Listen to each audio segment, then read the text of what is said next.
আসসালামু আলাইকুম, সবাই কেমন আছেন? পুষ্টিগুণে ভরপুর মিষ্টি কুমড়া আজ আমি রান্না করব। এর জন্য নিয়ে নিয়েছি পেঁয়াজ, মরিচ এবং জিরা, এটা বেটে নিয়েছি। এটা হলো চাপলি মাছ। চাপলি মাছটা দিয়ে আমি রান্না করব। কড়াইয়ে তেল দিয়ে দিয়েছি, এবার বাটা মশলাটা দিয়ে দিচ্ছি, কিছুক্ষণ নাড়াচাড়া করব। মিষ্টি কুমড়া হচ্ছে ফাইবার সমৃদ্ধ খাবার, ক্যালোরি কম। এরপরে দিয়ে দিচ্ছি আদা রসুন বাটা। এরপরে দিয়ে দেব পরিমাণ মতো হলুদের গুঁড়া, পরিমাণ মতো শুকনো মরিচের গুঁড়া। এরপরে দিয়ে দিব পরিমাণ মতো লবণ।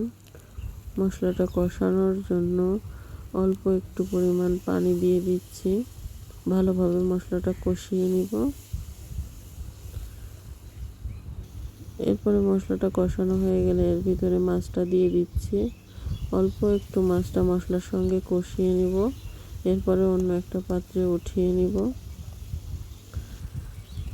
রোগ প্রতিরোধ ক্ষমতা বৃদ্ধি করে মিষ্টি কুমড়া।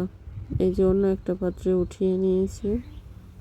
এরপরে ওই মশলাটাতেই মিষ্টি কুমড়া দিয়ে দিচ্ছি। এবার কিছুক্ষণ মশলার সঙ্গে এবং মিষ্টি কুমড়াটা ভালোভাবে কষিয়ে নিব।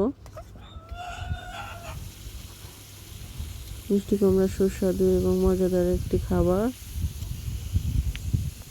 মিষ্টি কুমড়া ক্যান্সারের ঝুঁকি কমায়, ত্বক ভালো রাখে। পরিমাণ মতো পানি দিয়ে দিলাম, এবার ফুটে উঠেছে। এবার মাছগুলো দিয়ে দিব। মিষ্টি কুমড়াতে থাকা পটাশিয়াম দেহের রক্তের চাপ কমায়, নিয়ন্ত্রণ করে। ফুটছে, এবার ঝোলটা একটু কমে গেলে, মাখো মাখো হলে মাছটা হয়ে যাবে।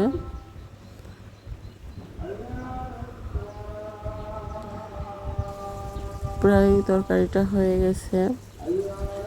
এবার আমি মাছটা অন্য একটা পাত্রে উঠিয়ে নেব।